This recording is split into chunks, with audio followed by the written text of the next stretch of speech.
सबसे पहले बात करेंगे मेलबर्न टेस्ट के हवाले से। मेलबर्न टेस्ट के दूसरे दिन पहली इनिंग्स में पाकिस्तान की बैटिंग जारी है। ग्रीन कैप्स ने अब से कुछ देर पहले तक बगैर किसी नुकसान के 23 रन बना लिए थे। इससे कबल ऑस्ट्रेलिया की टीम अपनी पहली इनिंग्स में 318 रन बनाकर आउट हो गई। मार्नस लबुशेन 63 रन के साथ नुमाया रहे, जबकि उस्मान ख्वाजा ने 42 और मिचेल मार्श ने 41 रन की इनिंग्स खेली। डेविड वार्नर ने 38 रन का हिस्सा डाला। आमिर जमाल ने 3 शिकार किए। शाहिन आफरीदी, मीर हमजा और हसन अली ने 2 विकेटें हासिल की। आपको बताते चलें कि मेलबर्न टेस्ट के दूसरे दिन पहली इनिंग्स में पाकिस्तान की बैटिंग जारी है। ग्रीन कैप्स ने अब से कुछ देर पहले तक बगैर किसी नुकसान के 23 रन बना लिए। इससे कबल ऑस्ट्रेलिया की टीम अपनी पहली इनिंग्स में 318 रन बनाकर आउट हो गई थी। मार्नस लबुशेन 63 रन बनाकर नुमाया रहे और उस्मान ख्वाजा ने 42, मिचेल मार्श ने 41 रन की इनिंग्स खेली है। डेविड वार्नर ने 38 रन का हिस्सा डाला है और आमिर जमाल ने 3 शिकार किए हैं। शाहिन आफरीदी, मीर हमजा और हसन अली ने 2-2 विकेट हासिल की हैं। सलमान आगा ने खिलाड़ी को आउट किया है। और अब बात करते हैं मुस्लिम दुनिया की पहली खातून वज़ीर-ए-आज़म बेनज़ीर भुट्टो के हवाले से। बेनज़ीर भुट्टो शहीद की आज 16वीं बरसी मनाई जा रही है। जयाले गढ़ी खुदा बख्श में खराज अकीदत पेश करेंगे। जलसे से आसिफ अली जरदारी और बिलावल भुट्टो खिताब करेंगे। इंतखाबी मुहिम का बाकायदा आगाज़ करेंगे। शहीद बेनज़ीर भुट्टो की ज़िंदगी के नशेब व फराज पर नज़र डालते हैं इस रिपोर्ट में।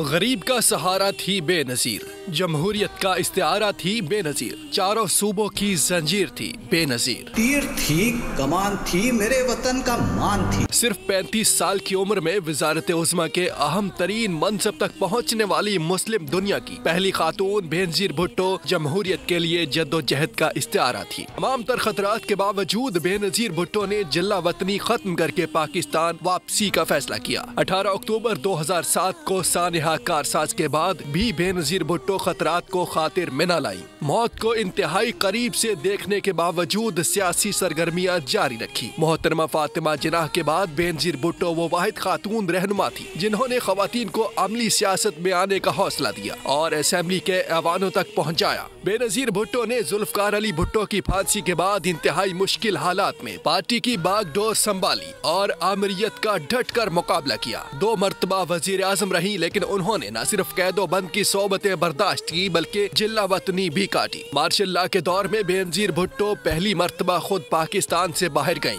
अप्रैल 1986 को वतन वापस आईं। बेनज़ीर भुट्टो 1998 को दूसरी बार जिल्ला वतन होकर 18 अक्टूबर 2007 को वापस आईं। 27 दिसंबर 2007 को मैदान सियासत का ये ताबिंदा सितारा रावलपिंडी के लियाकत बाग में हमेशा के लिए गुरूब हो गया। आला तालीम याफ्ता, नरम दिल, मामला फहम बेनज़ीर भुट्टो आज हम में नहीं है, लेकिन उनकी बसीरत हर सियासतदान और जमहूरियत के लिए जद्दोजहद करने वालों के लिए मुशअल राह है।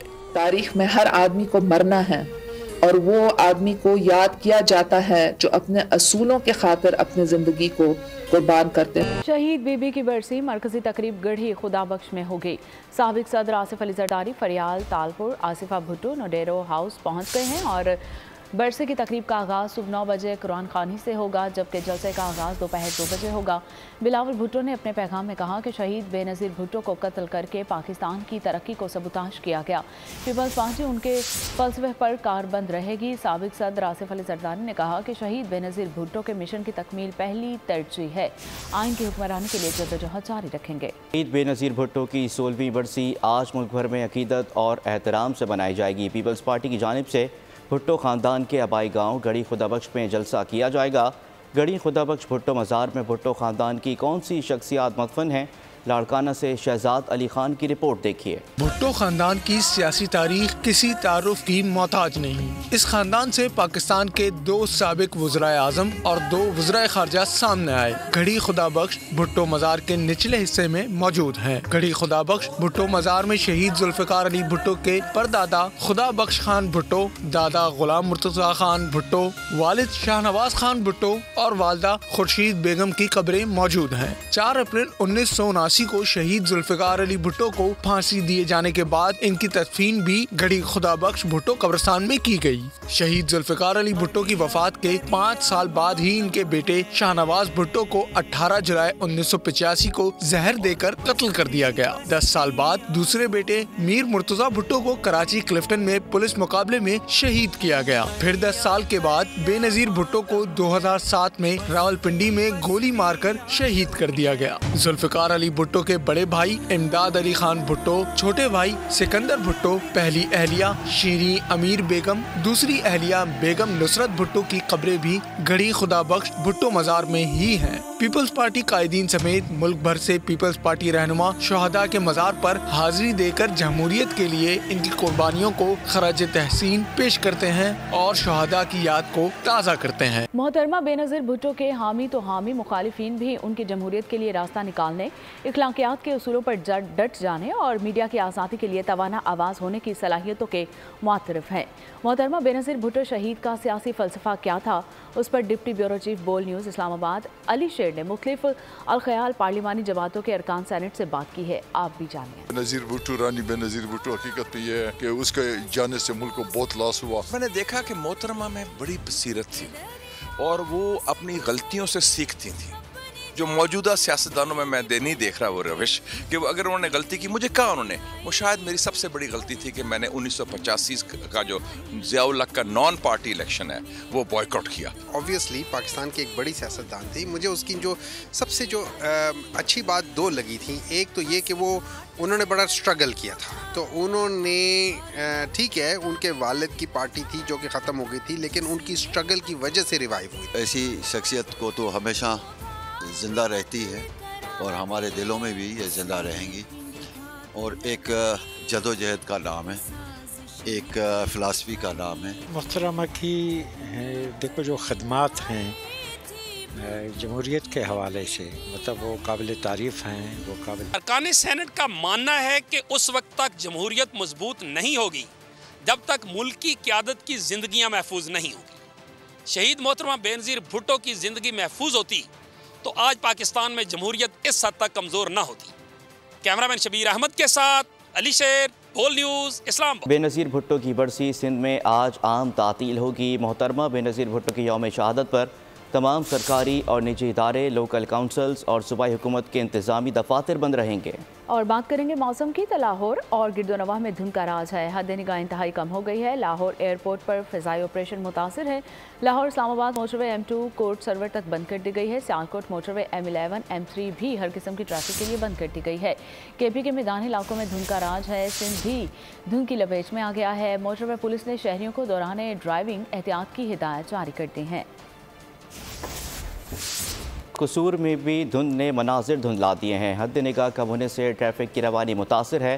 तफसीलात जानते हैं नुमाइंदा बोल न्यूज़ आसिफ जावेद से। जी बिल्कुल, पंजाब के दूसरे शहरों की तरह कसूर में भी आज शदीद धुंध का राज है। बढ़ती हुई धुंध ने हर चीज़ को धुंधला के रख दिया। इस धुंध की वजह से ज़िंदगी है मफलूज होकर रह गई है। महकमा ट्रैफिक की तरफ से यही हिदायत जारी की जा रही है, बढ़ती हुई धुंध में सफ़र कम से कम किया जाए और गाड़ियों के में फोग लाइट का इस्तेमाल किया जाए और गाड़ियों के दरमियान जो फासला है वो ज़्यादा से ज़्यादा रखा जाए ताकि लोग हादसा से बच सकें। इस धुंध की वजह से ज़िंदगी का जो निज़ाम है मफलूज हो के रह गया। इस धुंध ने हर चीज़ को मुतासर किया है, जिसकी वजह से कारोबार बंद हो के रह गए हैं और जो ज़िंदगी का निज़ाम है वो धर्म भरम हो के रह गया है। और तिब्बी माहिरीन का यही कहना है कि ऐसे मौसम में सफ़र कम से कम किया जाए और सफ़र के दौरान मास्क का इस्तेमाल किया जाए और ऐनक का इस्तेमाल किया जाए ताकि लोग मुख्तलिफ़ किस्म की बीमारियों से बच सकें, जो कि बीमारियां दिन ब दिन बढ़ रही हैं, जिसमें नज़ला, ज़ुकाम, खांसी, बुखार जैसे। बहुत शुक्रिया आपका। आगे बढ़े और ओकाड़ा का रुख करें तो ओकाड़ा में धुंध ने शहरी और दही इलाकों को अपनी लपेट में ले रखा है। मज़ीद क्या सूरत हाल है जानेंगे नुमाइंदा बोल न्यूज़ राव नदीम से। जी राव नदीम। धुंध की अगर बात की जाए तो धुंध के जो इफेक्ट्स हैं वो इंसानी ज़िंदगी पर काफ़ी हद तक जो वस्त अंदाज हो रहे हैं। धुंध की वजह से तमाम तर इलाके जो इस वक्त बुरी तरह से लपेट में है, रिनाला खुद, चूचक, अख्तराबाद, शेरगढ़, बंगला वगैरह तमाम तर इलाकों में गहरी धुंध छाई हुई है। धुंध की वजह से हद निगाह जो सिफर हो चुकी है, आप देख सकते हैं। मैं इस वक्त एक मारूफ रोड के करीब मौजूद हूँ, जबकि कुछ दिखाई नहीं दे रहा है। इंसानों के साथ साथ जानवर भी मुतासर हो रहे हैं, फसलें भी मुतासर हो रही हैं। जबकि अगर बात की जाए सड़कों पर ट्रैफिक की, तो ट्रैफिक की रवानगी मुतासर नजर आ रही है। मोटर व्हीकल्स का ये कहना है कि शहरी गैर सफर से गुरेज करें, एहतियाती तदाबीर अपनाएं और ड्राइवरों को चाहिए गाड़ियों में फॉग लाइट का इस्तेमाल को यकीनी बनाएं। मैं आपको बताऊं, राव नदीम, आपका शुक्रिया। वाला के शहरी और देही इलाकों में धुंध और स्मोक का राज बरकरार है। शहरियों को किन मुश्किलात का सामना है, जानते हैं नुमाइंदा बोल न्यूज़ तनवीर भट्ट से। जी बिल्कुल, गुजरांवाला के शहरी और मैदानी इलाके शदीद धुंध और स्मोक की लपेट में हैं। धुंध पड़ने से दर्जा हरारत में कमी से सर्दी की शिद्दत में बेपना इजाफा हो गया है। जीटी रोड समेत दीगर राब्ता सड़कों पर धुंध की वजह से ट्रैफिक भी इंतहाई कम है। दफातर और काम काज पर जाने के लिए सुबह सवेरे घरों से निकलने वाले शहरियों को धुंध के बायस सख्त मुश्किलात का सामना करना पड़ता है। दूसरी जानब स्मोक में भी कमी नहीं आ सकी। एयर क्वालिटी इंडेक्स आज भी 178 पर है। सख्त सर्दी और मुज़रे सेहत फ़ज़ा में सांस लेने से हर दूसरा शख्स बुखार, नज़ला, सांस के अमराज में मुब्तला है। महकमा मौसमियात का कहना है कि स्मोक और धुंध में कमी के लिए बारिश का होना इंतहाई ज़रूरी है। शहरी स्मोक और धुंध के बायस फैलने वाले अमराज से खुद को महफूज रखें। बहुत शुक्रिया आपका। आगे बढ़े और आपको बताएं कि दीगर शहरों की तरह कोटडीजी में शदीद धुंध छाई हुई है। मजीद क्या सूरत हाल है, जानेंगे नुमाइंदा बोल न्यूज़ गुलामुल्लाह सयाल से। जी गुलामुल्लाह। जी बिल्कुल, मुल्क भर की तरह जो है आज कोटडीजी में भी जो है शदीद धुंध का राज है, जिसके बायस जो है सर्दी की शिद्दत में भी जो है इजाफा हो गया। अगर बात की जाए यहाँ पर धुंध की, तो धुंध के बायस जो है हद निगाह इंतहाई तौर पर जो है कम हो गई है। शहरियों को जो है आमद रफ्त में भी शदीद मुश्किलात का सामना करना पड़ रहा है। जो गाड़ियाँ हैं उनकी जो है हेडलाइट्स जलाकर जो है शहरी धीमी रफ्तार रखे हुए जो है गुज़र कर रहे हैं। अगर बात की जाए दीगर इलाकों की, तो देही इलाकों के जो रोड्स हैं वहाँ पर जो है गाड़ियाँ जो हैं रुक गई हैं और उनकी जो आमद रफ्त है मुकम्मल तौर पर बंद कर दी गई है। अगर बात की जाए यहाँ पर धुंध की, तो धुंध का जो है शदीद यहाँ पर राज है। बहुत शुक्रिया गुलाम, आप तफसीलात से आगाह कर रहे थे। आगे बढ़ते हैं और अब कुछ बात करेंगे इंतखाबात के हवाले से। पाकिस्तान तहरीक-ए-इंसाफ को बल्ले का निशान वापस मिल गया है। बल्ले का निशान वापस लेने का इलेक्शन कमीशन का फैसला मुअत्तल। पेशावर हाईकोर्ट ने PTI की दरख्वास्त पर हुक्म इम्तना जारी कर दिया। 3 सफ़ात पर मुश्तमिल तहरीरी हुक्मनामे में कहा गया कि 13 जनवरी को इंतखाबी निशानात अलॉट होने हैं। इस बात को मद्देनज़र रखते हुए एक पार्टी को इंतखाबी निशान से महरूम रखा जा रहा है, इसलिए इलेक्शन कमीशन का 22 दिसंबर का ऑर्डर मुअत्तल किया जाता है। इलेक्शन कमीशन PTI का सर्टिफिकेट वेबसाइट पर जारी करे और इंतखाबी निशान बहाल करे। अदालती हुक्म 9 जनवरी 2024 तक रहेगा। अदालत ने इलेक्शन कमीशन समेत तमाम फरीकैन को नोटिस जनवरी के लिए जारी कर दिए। और पेशावर हाई कोर्ट की जानिब से इलेक्शन कमीशन का फैसला मुअत्तल करने का केस। ज़राए इलेक्शन कमीशन का कहना है कि अब तक पेशावर हाई कोर्ट के फैसले की कॉपी नहीं मिली है और फैसला मिलने के बाद कानूनी टीम से मामले पर मुशावरत की जाएगी। PTI रहनुमा अली गौहर ने इलेक्शन कमीशन के फैसले की मुअत्तली को इंसाफ की फतह करार दे दिया। कहा कि तहरीक इंसाफ को दीवार से लगाने की कोशिश की जा रही है। तहरीक इंसाफ के वकील अली ज़फ़र बोले, पेशावर हाई कोर्ट ने PTI के खिलाफ साजिश के ताबूत में कील ठोंक दी है। अदालत ने देखी है कि इलेक्शन कमीशन का ऑर्डर सस्टेनेबल नहीं था, लिहाजा वो ऑर्डर सस्पेंड हो गया और हमारा बेट रिस्टोर हो गया। ज़ाहिर अगर अदालत इस नतीजे पे पहुंची है कि ये ऑर्डर सस्टेनेबल नहीं है, हमें कभी उम्मीद है इंशाल्लाह ताला कि नेक्स्ट डेट पे इंशाल्लाह ये ऑर्डर ही ख़त्म हो जाएगा। इलेक्शन कमीशन ने जो कुछ मांगा हमने उसको प्रोवाइड किया और अलम किया, बट हमारे एतमाद को ठेस पहुँचा और वो इंसाफ नहीं किया। हमारे साथ डिस्क्रिमिनेशन की गई। हमारे केस को इसी तरह से देखा गया जिस तरह कभी भी 175 पॉलिटिकल पार्टी का केस नहीं देखा गया था। अगर हमारी जगह कोई और होता तो आज उनसे इस्तीफे का भी मुतालबा कर। KP के अवाम की और पाकिस्तानी अवाम को मेरा ख्याल है अब हम मुबारकबाद देते हैं। अदालत ने बड़ी बार पूछा कि आपकी 170 से ज़्यादा जमातें हैं, आपने कौन सी जमात इस PTI के अलावा किस जमात के ख़िलाफ़ ऐसी कार्रवाई की कि आप आपकी स्पेशल पार्टी है, इसलिए हम आपको इतना गौर से देख रहे हैं। और बल्ले वाले से कोई खतरा नहीं है। लाडला अगर साबिक भी हो तो लाडला ही रहता है। लीगी रहनुमा तलाल चौधरी का पेशावर हाई कोर्ट के फैसले पर रद्द-ए-अमल। मीडिया से बातचीत करते हुए कहा कि हमेशा नून लीग से लेवल प्लेइंग फील्ड छीनी जाती है। इलेक्शन में ताखीर हुई तो अदालतों में PTI की दरखास्तों की वजह से होगी। ना बल्ले से डरते हैं ना बल्ले वाले से डरते हैं, और हम तो बल्ले और बल्ले वाले से उस वक्त नहीं डरे जब बल्ले और बल्ले वालों को सर पर बिठाकर लाडला बनाकर इस पाकिस्तान पर मुसल्लत किया जा रहा था। क्योंकि लाडला बेशक साबका लाडला ही हो, लेकिन आखिर फिर लाडला तो है ना जी। जब मुस्लिम लीग नून नाअहलियां, मुकदमे, गिरफ्तारियां और क्या क्या नहीं सह रही थी, हमने ना उस वक्त इनसे डरे हैं बल्ले और बल्ले वाले से, और ना आज कोई खौफ है। लेवल प्लेइंग फील्ड तो अब छीनते हैं और हमेशा नून लीग से छीनते हैं। जब शेर का निशान छीना गया हमें तो कोई स्टे नहीं मिला, वो हम भी तो पाकिस्तानी हैं। सो इलेक्शन को खतरा PTI के झूठे बयानिए से और उनकी दरखास्तों से है और किसी चीज़ से नहीं। इलेक्शन कमीशन के फैसले को मुअत्तल किया गया है, कलअदम करार नहीं दिया गया। PP रहनुमा शर्जील मेमन की सक्कर एयरपोर्ट पर मीडिया से गुफ्तगू। कहा नून लीग किसी दबाव का शिकार लग रही है, खुश नहीं। पीपल्स पार्टी वाहिद जमात है जिसने इलेक्शन का माहौल बनाया, बाकी जमातें फरार चाहती हैं। इलेक्शन कमीशन के फैसले को सस्पेंड किया है लेकिन सेटिसाइड नहीं किया, तो इसका मतलब है कि वो ऑर्डर फील्ड में है। नून लीग दिन ब दिन जो है वो लग रहा है कि साइकोलॉजिकल प्रेशर का शिकार है। उनकी आप अगर बॉडी लैंग्वेज भी देख लें और उनका पूरा तर्ज इस वक्त कैंपेन भी देख लें, कहीं से लग नहीं रहा कि नून लीग इंतखाबात में जाने के लिए दिल से खुश है। इस वक्त सिर्फ वाहिद पॉलिटिकल पार्टी है पाकिस्तान पीपल्स पार्टी, जो कि जिसमें चेयरमैन बिलावल भुट्टो जरदारी साहब ख़ास तौर पर मैं कहूँगा कि जिन्होंने पूरे इलेक्शन का माहौल बनाया।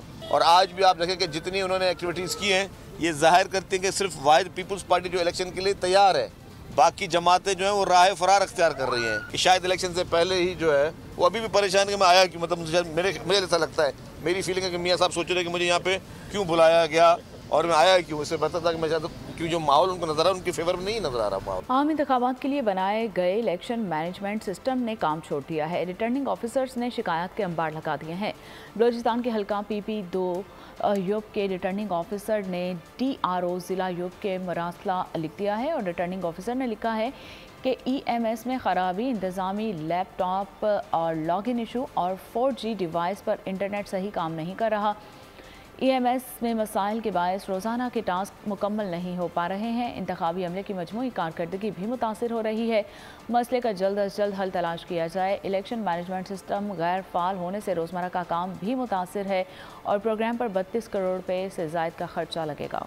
कौमी और सूबाई असम्बली और मखसूस नशिस्तों के उम्मीदवारान के कागजात नामजदगी की जाँच पड़ताल का सिलसिला जारी है। मियाँ नवाज शरीफ, साबिक सदर आसिफ अली जरदारी, शहबाज शरीफ, ओन चौधरी समेत बिलावल भुट्टो और चौधरी निसार अली खान के कागजात नामजदगी मंजूर कर लिए गए। इंतखाबात की आमद इलेक्शन कमीशन ने काम तेज कर दिया। कौमी व सूबाई असम्बलियों समेत मखसूस नशिस्तों के लिए जमा कराए गए कागजात नामजदगी की मंजूरियों का सिलसिला जारी है। साबिक वज़ीर आज़म नवाज शरीफ के कौमी असम्बली के हल्का N130 के लिए कागजात नामजदगी मंजूर हो गए हैं। साबिक सदर आसिफ जरदारी के नवाब शाह से साबिक वज़ीर आला पंजाब शहबाज शरीफ और हमजा शहबाज, मरियम नवाज, बिलावल भुट्टो जरदारी के नामजदगी फॉर्म्स मंजूर कर लिए गए हैं। साबिक वजीर दाखिला राना सनाउल्लाह के कागजात नामजदगी NA100 से मंजूर हो गए हैं। नून लीगी रहनुमा अयाज सादिक के लाहौर से कागजात नामजदगी मंजूर। साबिक वफाकी वजीर शेख रशीद को भी इलेक्शन लड़ने की इजाज़त मिल गई। जमात इस्लामी के रहनुमा लियाकत बलोच भी इलेक्शन लड़ेंगे। कौमी असम्बली की मखसूस नशिस्तों पर मरियम औरंगजेब, हिना रब्बानी खर समेत लीगी रहनुमा शाइस्ता परवेज, जबकि सूबाई मखसूस नशिस्तों पर उस्मा बुखारी, हिना परवेज भट्ट और जकिया शहनवाज के कागजात मंजूर कर लिए गए हैं। PTI के सरदार लतीफ खोसा, MKM के अमीनुल हक, आजाद उम्मीदवार चौधरी निसार अली खान, इस्तेहकाम पाकिस्तान पार्टी के उम्मीदवार ओन चौधरी, पीपल्स पार्टी की रहनुमा समीना यूसुफ के कागजात नामजदगी भी मंजूर कर लिए गए हैं। आगे बढ़ते हैं और अब आपको बताएं कि बानी PTI के खिलाफ तौहीन इलेक्शन कमीशन केस की समाअत आज होगी। इलेक्शन कमीशन अडियाला जेल में समाअत करेगा। आज की समाअत में बानी PTI पर फर्द जुर्मायत की जाएगी। फवाद चौधरी के खिलाफ भी तौहीन इलेक्शन कमीशन केस की समाअत अडियाला जेल में होगी। फवाद चौधरी ने तौहीन इलेक्शन कमीशन केस में ओपन ट्रायल की इस्तदा की है। और अब आपको बताते हैं कि इलेक्शन से कबल अवाम की परेशानी में इजाफा, बिजली की कीमत में 4 रुपये 66 पैसे फी यूनिट इजाफे का इम्कान। इजाफा नवंबर के फ्यूल प्राइस एडजस्टमेंट और बकाया जात कीमत में मांगा गया। मंजूरी की सूरत में सार्फिन पर 36 अरब रुपये से जायद का बोझ पड़ने का इम्कान। नेपरा में दरखास्त पर समाअत आज होगी। सब्सक्राइब करें और बेल दबाएं ताकि कोई खबर रह न जाए।